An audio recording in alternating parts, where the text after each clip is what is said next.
Okay, I think we have a good number at 3, 4. So a pleasant afternoon to everyone, and welcome to our first GIS Conversations webinar series for this year. My name is Sarah Villavicencia, and I will be your moderator for this afternoon. All right. So with that, I would like to introduce our speaker for this afternoon. Okay, so we will be having the Geo-optimize your CAD webinar session led by Lincoln. Lincoln is a colleague of mine from our services delivery team. And one thing that I would like to share with everyone is Lincoln's mainly interested with data crunching and data management. So whenever we have issues with um, processing data and working with data from external platforms and porting them over to the Esri platform, to the ArcGIS platform, be it the desktop, mobile, or enterprise environments that we are working on. It's usually Lincoln who we go to. So I think we've picked someone very good to lead with this afternoon's session. And with that, let me now turn you over to Lincoln. Thank you, Zara, for that elaborate introduction. So, hi everyone, I am Lincoln. Let's have a look at what we will be covering in this webinar.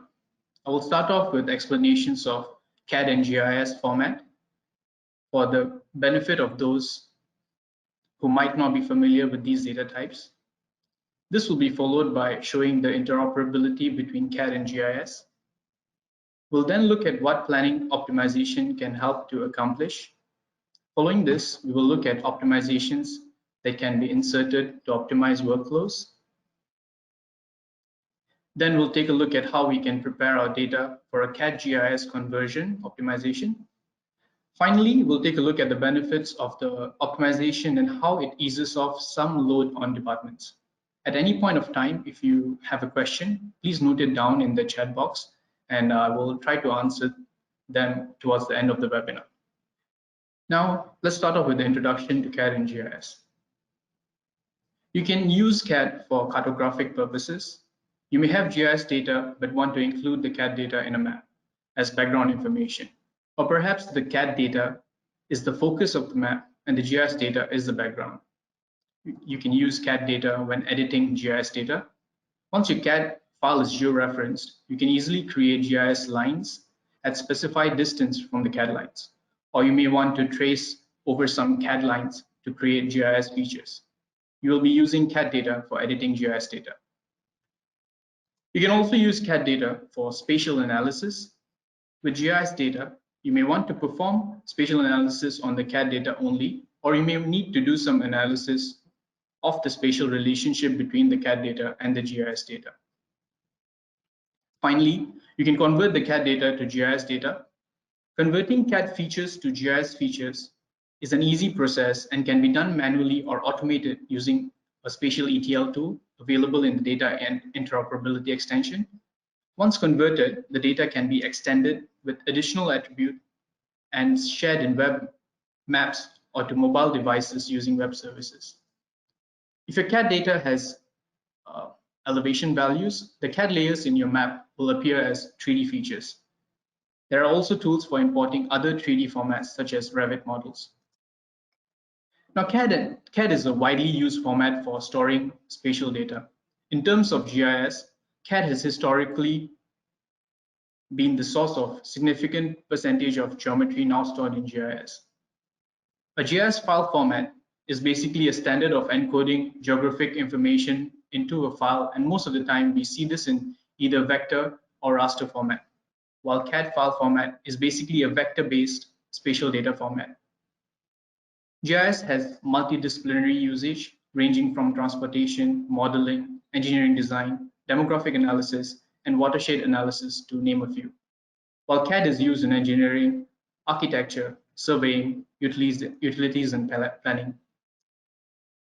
You might think of CAD as storing 2D geometry, but it also is able to store 3D geometry. CAD can also store attributes with its objects. These objects, a line or point, for example, are called entities in AutoCAD. They are known as elements in MicroStation.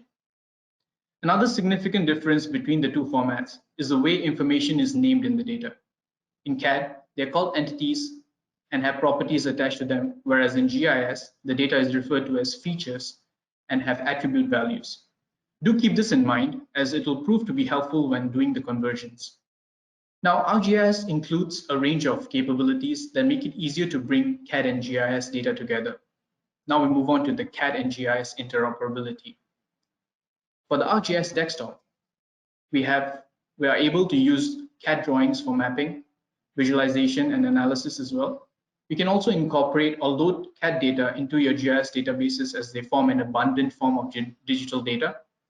Not only can we interact with CAD data and bring them into the GIS system, it is also possible to export CAD drawings from ArcGIS using the geoprocessing tools such as Export to CAD. And now for ArcGIS for AutoCAD. We can use ArcGIS for AutoCAD to bring GIS into CAD. Using the plugin, you'll be able to view GIS content from within AutoCAD. This data can range from aerial photographs to online base maps to your own organization's data, like web maps or feature services. You can also improve the use of CAD drawings when interpreted by the GIS by preparing the drawing with certain properties and definitions. Using ArcGIS for AutoCAD tools, information can be passed smoothly and directly between the two softwares. Now, alongside these basics, you can also edit and extract data from geodatabases within AutoCAD. In viewing this graphic, I'm sure you can identify some of the tasks that you're currently carrying out. Now, choosing how to integrate CAD data depends on your specific requirements. It's easy to bring different data sets together in ArcGIS to see the geographic context for a project. The combination of ArcGIS Desktop and ArcGIS for AutoCAD allows us to exchange ArcGIS datasets inside our specifically formatted AutoCAD file.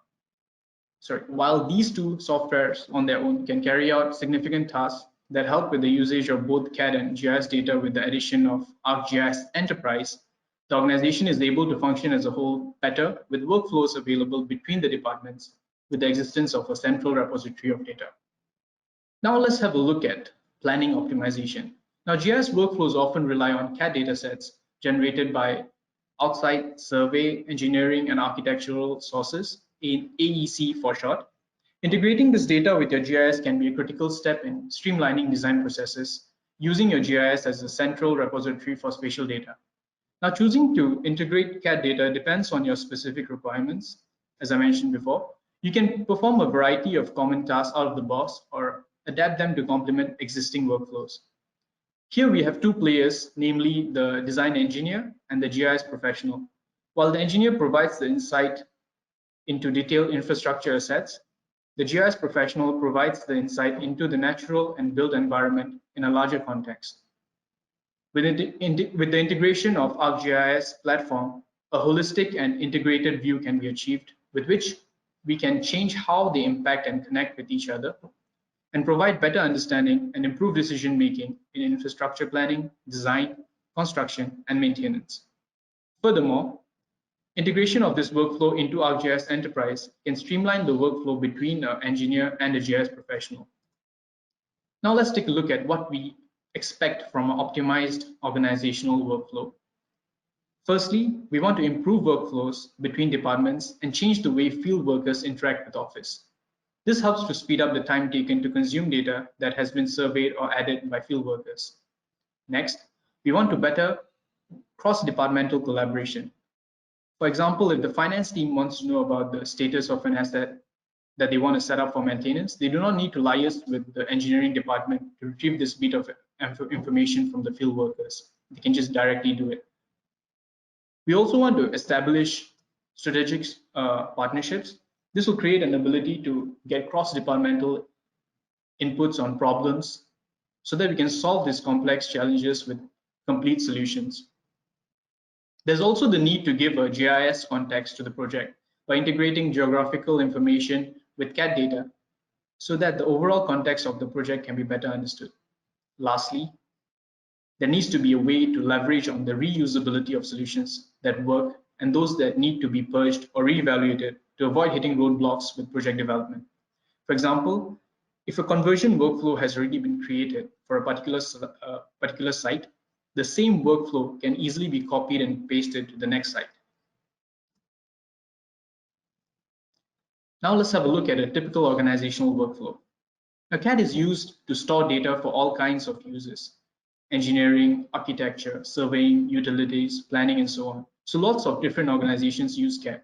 For example, the surveying department uses CAD to store its survey data. The engineering department has its parcel information in a GIS data, but needs the most current survey data from CAD department. The engineering department also keeps building footprints in CAD, but may want to use those footprints to add some context to a presentation of CAD street information.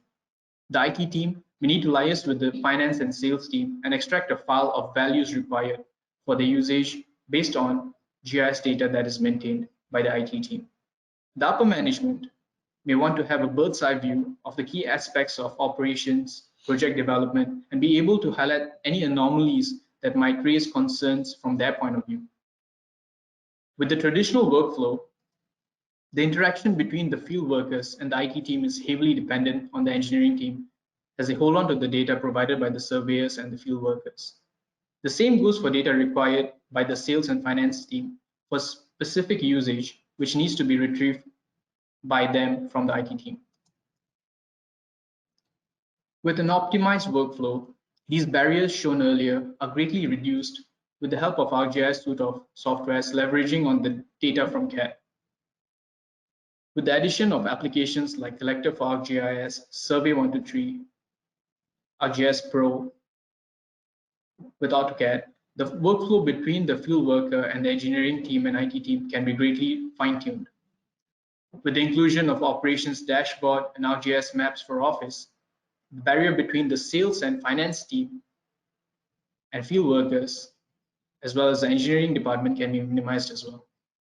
Hence, with a central repository of data that is available from any departments based on any format they would like has the potential to significantly reduce the effort required to carry out intra-departmental tasks, which were significantly more tedious and time-consuming in the past.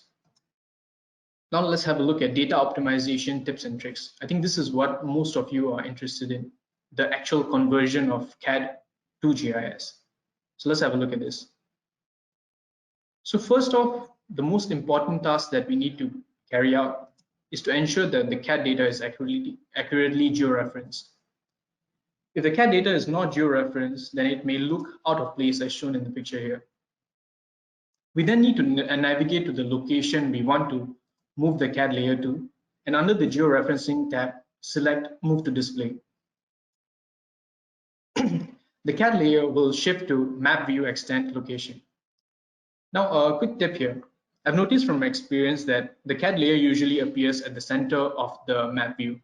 So we can simply navigate to the attribute table and select the feature we want the CAD layer to overlap with, and click on Zoom to select it, and it will automatically center the selected data in the map view. So this will, in a way, help to minimize your work when adding the control points in order to georeference the data. Now, coming to adding of control point, you generally want to ensure that you choose diagonally extreme points in the layer as your control points. Now I have used the bottom left as my first control point here and the top right as my second control point in this case. Another tip here, do ensure that snapping is enabled within your arc row when you create the control points, as they will greatly help your control point allocation process. Now once the control points have been assigned, simply click on Apply and Save. So now your CAD layer will be saved with the world file, and now it can be accurately represented on top of any base map. Next, we need to ensure that the data is standardized. This is another important factor. So the table list here shows the field names that are reserved for reading and writing DWG or DXF CAD data in ArcGIS Desktop.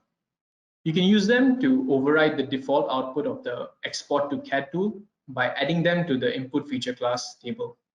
Now, fields here that are marked as read only under description are exclusive to direct read by CAD only under the attributes table and cannot be viewed in our GIS. Now, tools that are created for conversion can be adjusted for reusability. This is also another important factor when you want to optimize your conversion process. So a simple CAD to GDB tool is shown here with the model builder. In this case, I have allowed the input CAD file to be a user parameter, meaning that the second or third or every subsequent CAD file that is to be can be selected by the user as the input for this tool, while the output will be written to the same data set and corresponding feature classes.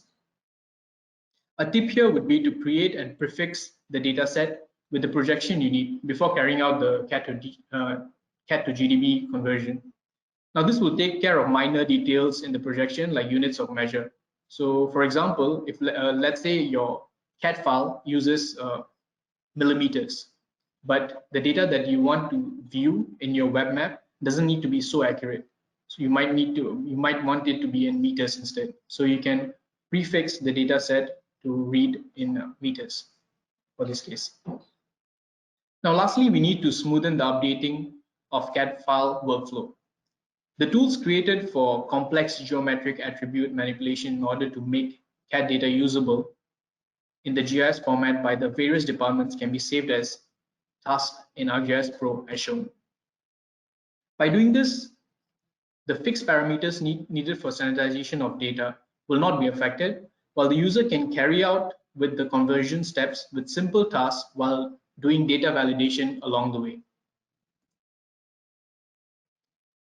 Now let's have a look at the impact the optimization of data has on the project development planning. Now, in the initial stage of CAD to GIS conversion, the groundwork can be laid for standardization. This could be the naming convention of layers in CAD so that it can be read in GIS, for example. We can then proceed to create the first round of CAD to GIS converted data. Once the initial conversion is completed, the second wave of CAD data can be converted smoothly using the same set of rules, and this process becomes significantly more automated than the first iteration. Now, lastly, the data can be accurately maintained without hiccups in reliability due to the rules of standardization by further refining the rules on top of the pre-existing ones with the help of ArcGIS Desktop and ArcGIS for AutoCAD. With the CAD data in place for use by the field operations team, they will be better equipped to coordinate operations using Workforce for ArcGIS. Field workers can then choose to locate their intended location of inspection or task using Navigator for ArcGIS. They can then proceed to capture a picture and add attributes to complete their inspections using Collector for ArcGIS. And finally, the data can be captured. Finally, the data that has been captured is then readily available to be viewed via Operations Dashboard. Now, all of this is made possible by enabling the users to interact with the data converted from CAD to GIS and now kept in a central repository with controlled access to the data, which helps to filter out the data available for each user type, be it a field worker, IT administrator, or sales and finance personnel. Now, with the data maintained via ArcGIS Enterprise, sales and finance team is able to quickly export the data to CSV format for the calculations on asset maintenance costs and capital expenditure. And while they are doing this, sales can leverage on ArcGIS maps for Office and use the maps available in the portal to create presentations for their clientele. Now I have a sample of ArcGIS map for Office here that I'm using within this presentation. Let me quickly open this up. So once I've unlocked it, the map should be loading. It might take a while. Now I can see on the web map I'm using here, you can show and hide layers that are available. I'm sorry, facing some technical difficulties here. Yeah, so while waiting for Lincoln, apologies for the slight technical difficulty. We're just making sure that you can view the full map. So I just wanted to talk more about the ArcGIS maps for Office. So what Lincoln has right now is he has his PowerPoint presentation, and then what's embedded in that is the actual map that he has on his. You can have it either in ArcGIS Online if you have an organizational account, or in Portal for ArcGIS. So It's not limited to just PowerPoint. You can also embed your maps, your layers, the charts and analysis results that you can create out of them in other Microsoft applications such as Excel for your charts regarding insight there. So again, this is just one of possible applications, possible uses of integrating the maps in your Microsoft Office applications. Lincoln, I am handing back the floor to you.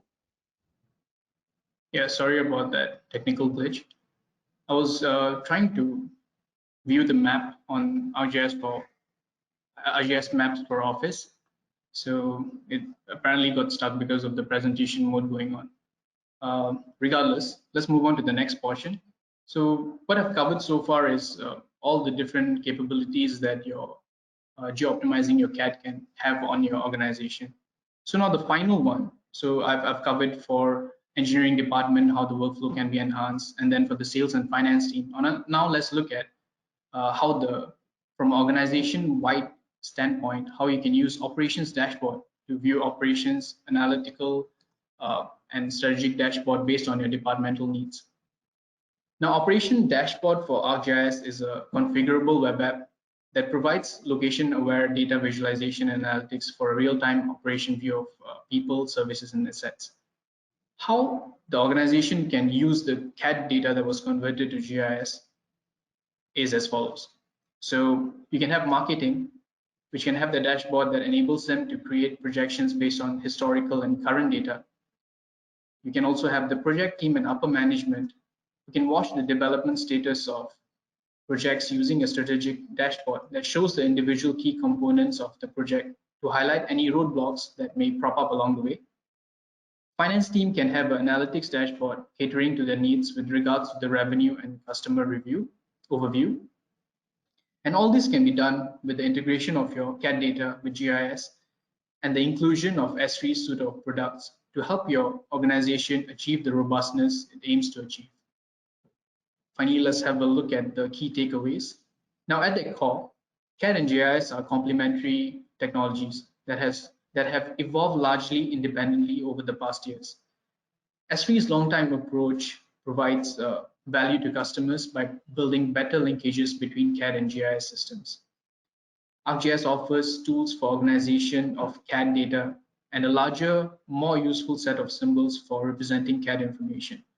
In addition, ArcGIS provides a commonly accepted framework for georeferencing CAD data, so it can be used by many types of applications and by a wider range of professionals.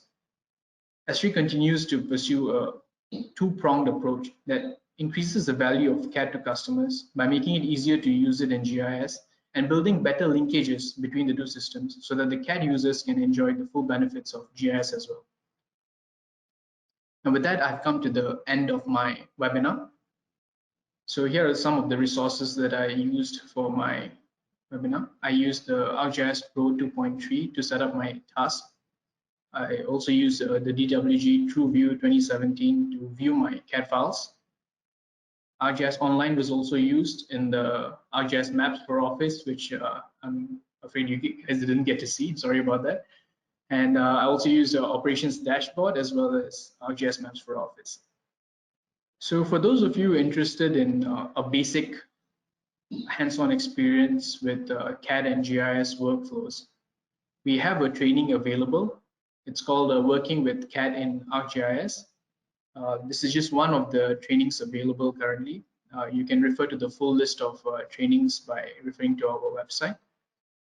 So if you have any Esri product related questions, you can email our sales and commercial team at connect@esrisingapore.com.sg. And if you have any queries pertaining to this webinar, then please feel free to drop me an email with the subject title, which is Geo-optimize your CAD webinar queries. And like I said before, the other trainings are all available on our training calendar website. All right. Thank you, Lincoln. Now we'd like to open the floor for questions.